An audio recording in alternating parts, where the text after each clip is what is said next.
네, K타운 핫 이슈 코너입니다.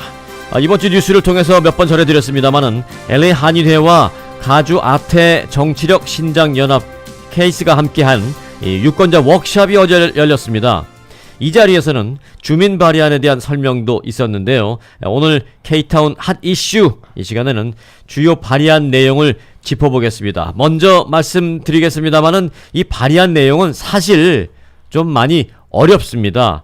하지만 어려워도 우리가 투표를 하기 위해서는 최대한 내용을 어느 정도 이해는 해야 합니다. 때문에 이 어려운 발의안 내용을 오늘 저희가 그래도 최대한 쉽게 좀 풀어보려고 합니다. 어느 정도 쉽게 여러분들을 이해시켜 드릴 수 있을지는 모르겠습니다만은 함께 최대한 노력을 하겠습니다. 자, 홍재식 기자 함께 합니다. 어서 오세요. 네, 안녕하십니까. 네, 이미 그 발의안 6 가솔린 세금 인상 페이지와 또 발의안 7 데일라이트 세이빙 이 서머타임 페이지 그리고 발의안 10 렌트 컨트롤 페이지 여부에 대해서는 다룬 바 있는데요. 네. 사실 이것도 저희들이 전해드릴 때는 좀 혼동될 수 있어요 라고 최대한 쉽게 설명을 해드렸습니다만은 네네. 오늘 전해드릴 거 비하면 지난번에 했던 이 세 개는 쉬운 거였어요. 네, 그렇습니다. 그렇죠? 이게 사실 오늘은 이제 이 나머지 발의안들 중에서 또 몇 개를 뽑아 갖고 온 거고, 지난번에는 하나씩 저희가 하지 않았습니까? 네. 그래서 좀 시간적인 여유가 있었는데, 아무튼 최대한 좀 이해하기 쉽게 설명을 드리도록 노력하겠습니다. 네. 자, 발의안 1번부터 그러면 좀 가볼까요? 네, 발의안 1번. 발의안 1은 제향군인과 적정가격 주택을 위한 정부 채권 발의안입니다. 이게 한 줄 딱 나와 있는 거 아니에요? 네, 그렇습니다. 요 한 줄만 보면은 그냥 뭐 쉬울 것 같아요. 네. 제향군인과 그리고 적정가격 주택을 위한 네. 주택의 적정 가격을 만들기 위한 네, affordable house죠. 네. 네, 그렇게 이해하시면 조금 더 단어 자체가 좀 편하게 들어오실 텐데, 네. 이게 40억 달러의 새로운 정부 bon드 채권을 발행을 해서 매각을 하면, 네. 이제 그 매각한 것과 인터레스트가 이제 붙지 않겠습니까? 네. 그 돈으로 저소득층을 비롯해서 제향군인, 베테랑스, 그리고 이 농업 종사자들을 위한 조립식 주택과 이동식 주택, 또 대중교통을 이용하기 편한 지역에 주거지를 좀 대거 투자를 해서 편의를 도모하겠다는 것인데요. 찬성하는 측은 마크 주커버그 그 페이스북 CEO, 네. 또 건설 노동조합 등이 대표적인데, 네. 반대 측에서는 이제 공화당 일부 의원이 대표적으로 반대하고 있습니다. 사실 주택 문제는 더 포괄적이고 더 효율적인 문제가 있어야 하는 것이고, 이거는 사실 효율이 없다라는 얘기인데요.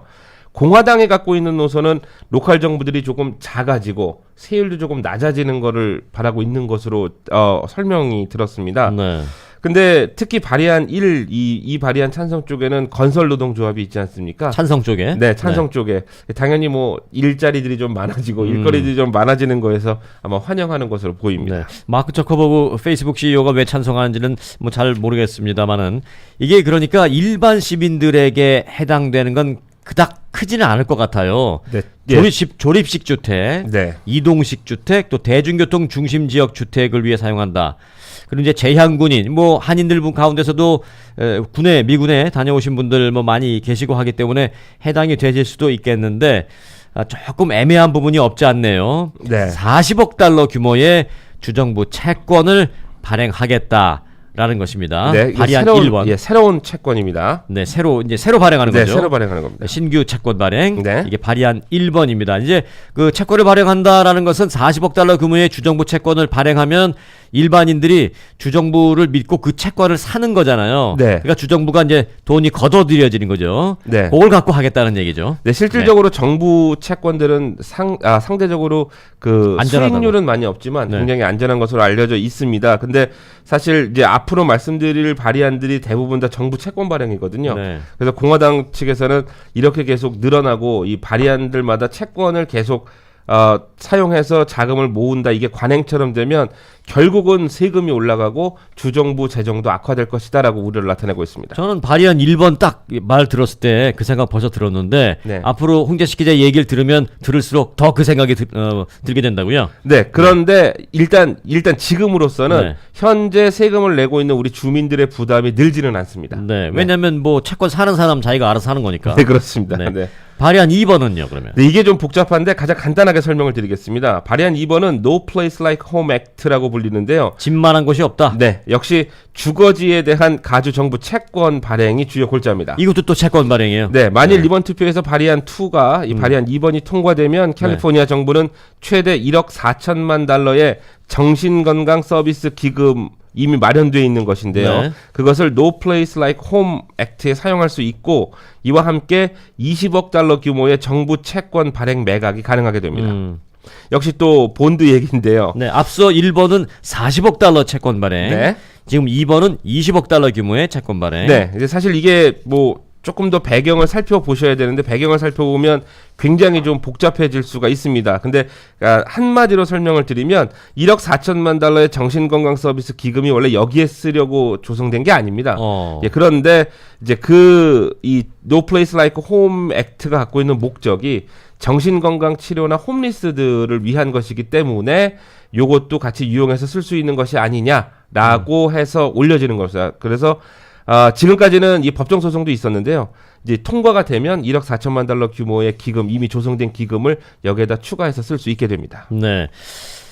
조금 복잡한 듯 걱정했는데 홍재식 기자가 이렇게 좀 최선을 다해서 쉽게 설명해 주시니까 예. 지금까지는 제가 좀 따라는 가고 있습니다. 네. 다른 뭐 청취자분들도 지금까지는 잘 따라오실 거예요. 네. 이번 선거 발의안을 저희가 이제 보고 있는데 발의안 2번 같은 경우에는 뭐 2004년까지 뭐 들여다봐야 되는 그런 배경이 네. 있다고 하는데 네. 찬반 의견은 어떻습니까? 뭐 찬성 측은 당연합니다. 노숙인들이 거주지를 찾고 정신질환이나 약물 중독 치료를 받을 수 있다라는 입장이고요. 네. 반대 측은 치료가 조건이 아닌 상황에서, 그러니까 치료를 목적으로 하지 않는 상황에서 정신건강 서비스 자금까지 끌어다가 이렇게 쓰면은 결국 홈리스가 더 많아질 것이라는 얘기입니다. 근데 우리 한인분들께서 한 가지 생각하셔야 될 것은 이게 만약에 통과가 되면 지금 말도 많고 탈도 많은 에릭 가세트 시장의 브릿지홈 정책에도 기금이 흘러 들어오게 된다는 것입니다. 네. 조금 잘 생각해봐야 될 문제죠. 네. 이 에릭 가세트 LA 시장이 뭐 대권 도전 의지 있다면서요? 네, 그렇습니다. 지금 네. 2020년 대권 도전을 발표하고 이제 그렇게 하고 전국구로 지금 열심히 뛰고 있는데 사실 가세트 시장의 홈레스 정책이 일단 실패로 돌아가는 모양새입니다. 네. 예, 그래서 그런데 거기에다가 어쨌든 간에 가주 정부의 발의안을 통해서 세금을 더 넣어서 이거를 효율성 있게 만들어 보자, 가시적인 효과를 누리자는 건데 글쎄요, 이 쉘터를 지어도 홈레스들이 들어가고 싶지 않아 한다는 것은 이미 알려진 사실 아닙니까? 그러니까 좀 더 근본적인 대응이 필요하다는 지적은 계속 일고 있습니다. 실패한 정책에 다시 뭔가 보수를 하기 위해서 또 돈을 쏟아붓는다. 네. 밑빠진 덕에 물 계속 붓기 같은 그런 느낌도 있는데 네. 예, 앞서 홍재식 기자도 언급했습니다만은 대권 도전의 의지가 있는 에릭 가세티 시장에 계속 뒤처리를 하는 게 아닌가라는 느낌. 네, 지금 캘리포니아가 아무래도 그렇게 가고 있는 게 아닌가라는 네. 우려 아닌 우려도 좀 있습니다. 네. 예. 1번, 2번 봤습니다. 발의안 3번은 그 수자원 관련된 얘기인 것 같은데 네. 다른 발의안과 함께 보는 것이 좀 좋지 않을까요? 네, 사실 발의안 3번은 다시 설명을 드려야 되는 부분이 이게 중가주 지역의 농업 지역에 포커스가 되어 있습니다. 그리고 네. 가주 정부의 채권 규모도 89억 달러로 이번 선거에서 가장 큰 규모입니다. 어휴. 근데 이제 발의안 3과 함께 발의안 12번에 같이 보셔야 되는 게 이제 그게 닭이나 소, 돼지 등 가축 우리에 대한 또 관련 규제법이거든요. 근데 뭐 친환경적인 부분과 농업을 좀 바른 방향으로 장려해야 된다는 부분에서 같이 봐야 되고요. 그리고 조금 더 나아가면 우리 지금부터 우리 다음 세대까지 걸려 있는 GMO 문제까지 걸려 있습니다. 그래서 조금 더 이것은 제가 조금 더 자세하게 선거 전까지 한 번 더 시간을 만들어서 요건 좀 다시 말씀드리도록 하겠습니다. 오늘 이제 저희가 너무 어려워할까봐 네. 조금 복잡하고 광범위한 발의안 3번은 살짝 뭐 터치만 하고 일단 다음 기회로 지금 미루시는 거죠. 네. 아직 한 일주일 시간이 있으니까. 네. 요 발의안 3번은 LA 타임스가 반대하고 나서가지고 네. 굉장히 좀 충격이었다고 합니다. 예, 근데 그 얘기까지 다음 시간에 다시 한번 다루도록 네. 하겠습니다. 중과주 지역의 농업을 위해서 수자원 공급 시설을 늘려준다 뭐 이런 거요. 네. 언젠가 그 LA도 캘리포니아주 전체가 그 가뭄 때문에 고생할 때 중과주 지역을 이게 프리웨이를 타고 지나갈 기회가 있었는데 보니까 No water, no work. 네. 물이 없어서 우리가 지금 일을 못한다. 막 그렇게 써놓고 그냥 손 놓고 있는 경우도 있었는데 네네. 근데 그런 일 발생을 막기 위한 것 같은데 그 자체만으로 놓고 보면 아주 바람직한 발의안 같습니다만은 또 뭐가 있을 터이니 좀 네. 자세하게 들여다보는 거는 다음 기회에 홍재식 기자에게 좀 맡기겠고요. 네네. 발의안 4번 봅시다. 네, 발의안 4번은 캘리포니아 지역에 어린이 병원을 더 짓고 네. 확장하고 또 개보수를 하고 필요한 첨단 의료 장비까지 조달을 한다는 것입니다. 네. 역시 15억 달러의 채권 발행 매각입니다. 네. 매년 200만 명 이상의 아픈 어린이들에게 관련 치료를 제공할 수 있고 최신 치료 기술도 적용할 수 있다는 것이 찬성 측의 의견입니다. 근데 언뜻 결정하기 어렵죠. 이게 모든 발의안들이 그렇습니다만 특히 이 부분 같은 경우는 아이들을 위한 치료라는 항목에서 굉장히 좋을 듯한데 과연 또 비용이 얼마나 오를지 또 최신 치료 기술은 일반 가정 어린이도 쉽게 받을 수 있는 것인지는 아직 미지수입니다. 의료 개혁이 사실 좀 필요하긴 합니다. 이 오바마 케어가 가진 의미가 좀 퇴색된 경험을 저희가 좀 갖고는 있는데 요 문제도 상당히 좀 어려운 문제입니다. 찬반이 좀 갈려있는 상태입니다. 역시. 네. 자, 발의안 4까지 봤고요. 이번에는 발의안 5로 넘어가 볼 텐데 이 발의안 5는 우리 한인들에게도 많이 민감할 수 있는 프로퍼티 텍스 관련이라면서요. 네, 발의안 5는 일단 프로퍼티 텍스 이니시에이티브라고 불리는데요. 55살이 이상의 주택 소유주들은 일단 모두 해당됩니다. 나 해당돼요. 네, 그리고 또 아주 중증 장애가 있거나 거기는 아니에요. 예, 거주 주택이 자연재해나 오염 피해를 입는다면은 해당됩니다. 그것도 아니에요. 네. 네. 이게 발의안 5번은 이들 주택 소유주들에게 적용되고 있는 현행 규제와 법이 철폐가 됩니다. 네.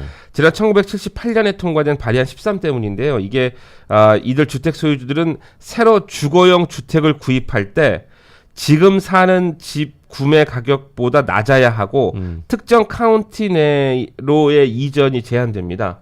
그리고 한 번밖에 할 수 없고요. 네. 대신에 그렇게 하면 뭘 어떻게 해주겠다는 거예요? 이분들에게는 뭘 좀 현재 시세의 주택 가격에 맞는 프로퍼티 텍스가 아니고 내가 구매했던 가격의 프로퍼티 텍스를 좀 낮춰주는 세율 혜택이 있습니다. 그래서 이쪽 LA 지역, LA 카운티의 어세서 오피스에서도 상당히 여러분들한테 세금을 혜택을 주니까 이걸 좀 다시 한번 실사를 하시고 그게 이제 지금 말씀하시는 게 발의안 13이죠. 예, 지난 1978년에 네, 통과된. 지금 실행되고 있는 것입니다. 맞아요. 네. 그래서 저희가 프로퍼티 텍스 내려고 이렇게 보면 이 프로포지션 얘기가 나오더라고요. 네네. 그래서 그 어저스트가 좀 돼서 네. 조금 낮은 걸로 그 금액이 어마운트가 나오던데 네네네. 그게 이제 1978년에 통과된 발의안 13 때문에 그렇군요. 네, 거기에다가 이제 다른 발의안이 하나가 더 한 1990몇 년도가 하나 더 붙으면서 이제 네. 요 규제가 생겼는데 네.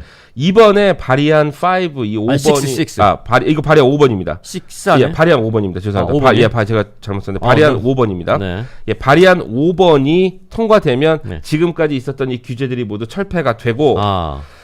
아무 규제 없이 내 집을 팔고 그리고 카운티 내 어느 곳이든 더 비싸거나 더 저렴한 주택을 자기 원함에 따라서 이사를 할 수 있게 됩니다. 지금도 규제 없이 이사를 할 수 있어요. 더 비싼 집 살 수 있고. 그러나 그 경우에는 재산세 혜택을 못 받는다는 거죠. 그렇습니다. 네. 예. 그런데 5가 통과되면 자, 5가 통과돼서 이 프로퍼티 텍스 이니시에이브의 혜택을 받게 되면 어떻게 되냐면 이렇게 해볼게요.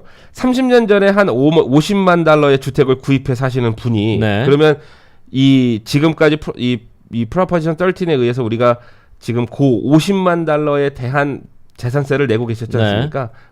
근데 그거를 100만 달러에 팔고 120만 달러짜리 새 집을 구해서 들어갔다고 가정했을 때 네.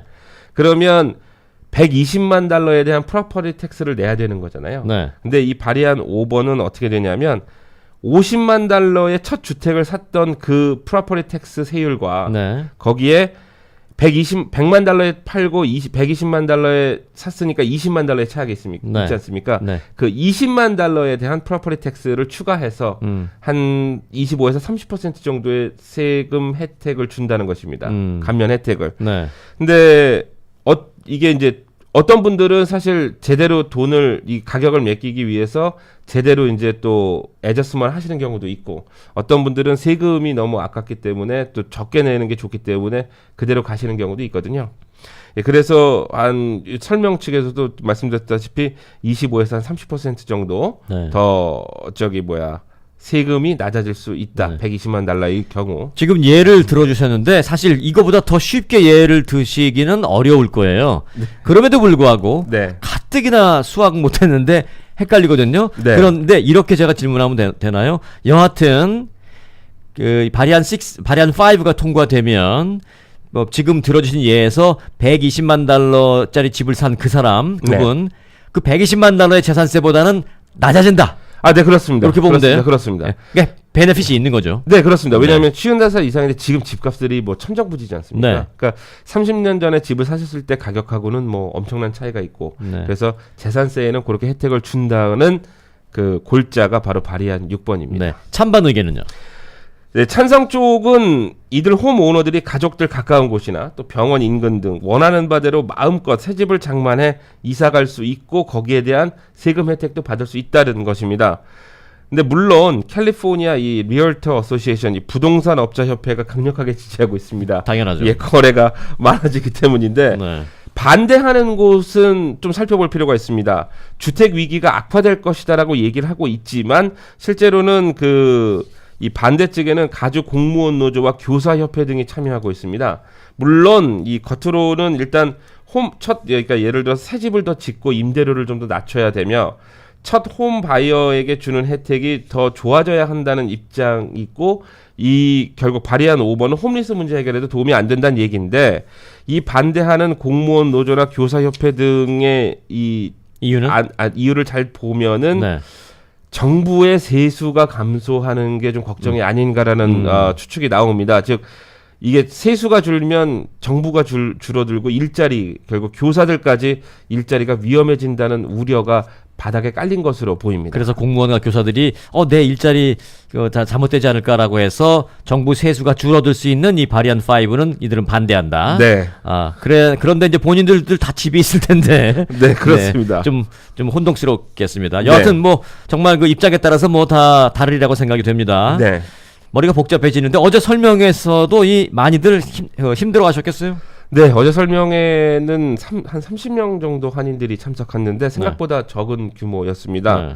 물론 주중에 아침 11시에 시작이라는 것 때문에 직장 있는 분들은 어쩔 수 없다 하지만 그렇다 해도 생각보다는 굉장히 적은 규모였습니다. 네. 그 발의안이 어렵다고 하시는 분들 많고요. 또 누구 찍어야 되냐고 하시는 어르신들도 많은데 하루에 그렇게 수십 명씩 LA 한인회 문을 좀 두드린다고 하는데 막상 설명회를 한다니까 많이들 참석을 안 하셨더군요. 네. 이 오신 분들은 뭐 간단하게 김밥도 먹고 추첨 행사에서 그 사우스웨스트 항공 국내 항공권, 네. 예, 뭐 그런 밥솥, 전기밥솥 이런 것들 경품 타가신 분들도 있거든요. 와, 재밌다. 네. 예, 이게 그러니까 이 컷이라는 단체가 아마 그렇게 준비를 한 것 같은데 많이 좀 오셔서 들으시라고 그런 그 부대 행사까지 준비를 한 모양인데 결국은 많이 안 왔어요. 뭐 경쟁률이 낮아서 타가신 분들은 어제 잭팟 터지신 기분이었지만, 네.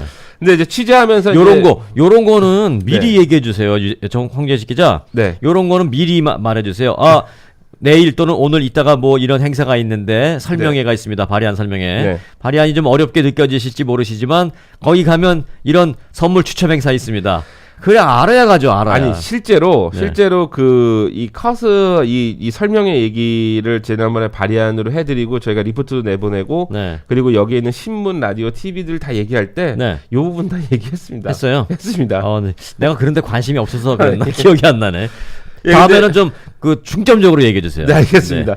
근데 취재하시면서 이제 대부분 한 장년층, 중장년층 어르신들이었는데 네. 이제 하시면서 이제 지나가는 말씀을 하시는 게 동시통역이 돼서 설명을 들었는데도 불구하고 알면 할수록 어렵다라는 얘기셨거든요. 네. 그러니까 이게 이해하면 이해할수록 도대체 어떻게 선택을 해야 되는지 고심하게 되는 부분입니다. 이게 과연 영향이 정확하게 어떻게 올지가 굉장히 미지수거든요. 근데 그게 뭐 유권자의 의무이자 그래서 뭐 권력이 유권자들에게 주어지는 거 아닌가 싶기도 하고요. 네. 그래서 투표율 좀 높았으면 좋겠습니다. 네. 네. 자, 이걸 쭉 얘기를 들어보니까 발의안 1번은 주정부 채권 40억 달러, 발의안 네. 2번은 주정부 채권 20억 달러, 네. 발의안 3번은 주정부 채권 89억 달러, 네. 발의안 4번은 주정부 채권 15억 달러, 네. 다 합치면 주정부 채권 160억 달러를 신규 발행해야 되는데 네. 이거 다 통과해서 160억 달러 신규 발행하면 주정부는 파산합니다. 네. 자, 이 왜냐하면 이 채권이라는 것은 정부가 발행하는 게 공채잖아요. 네. 그 기업체에서 발행하는 게 뭐 일반 채권인데 정부가 발행하는 게 국채, 네. 공공단체에서 발행하는 게 공채, 주식회사에서 발행한 것은 이제 사채라고 하는데 네. 정부가 발행한 채권 국채 물론 안전하기 때문에 수익성은 좀 낮다고 합니다만 이거 다 발행하면 정부가 160억의 수입은 있을지 모르지만 이거 이자 줘야죠. 결국은 나중에 이 사람들이 채권 다 팔려고 나서면 파산입니다. 어떻게 다 이렇게 채권만 발행해서 이 일을 하겠다는 건지 모르겠습니다만은 우리가 기존에 낸 세금은 다 어디 가고 또 채권을 발행해서 기금을 마련하겠다는 건지 모르겠습니다만은 그건 차치하고 우리들의 투표율을 높이기 위해서 우리 홍재식 기자 오늘 정말 애 많이 썼어요. 예. 제 네. 한 말씀만 더 덧붙이자면, 네. 예. 지금 제가 2018년도 주민 발의안을 보고 있지 않습니까? 근데 어떤 주민 발의안은 그 전에 투표에서 승인돼서 이어진 것도 있고요. 이번 투표에서 승인된 게 2020년 또 2022년 투표까지 이어지는 발의안들도 나올 것으로 압니다. 그러니까 이번 선거의 투표에 나오는 발의안이 이번 투표에만 해당되는 것이 아니라 정말로 과거서부터 미래까지 계속 이어지고 있는 이 현상을 좀 이해를 하시면 아무래도 조금 더 투표하실 때 도움이 되지 않을까 합니다. 네, 쉽게 말씀드리면 이번 투표에 대한 발의안 오늘 공부해 놓으면 다음에도 또 써먹을 수 있다. 네, 그렇습니다. 네. 오늘 수고 많았습니다. 네, 고맙습니다. 홍재식 기자였습니다.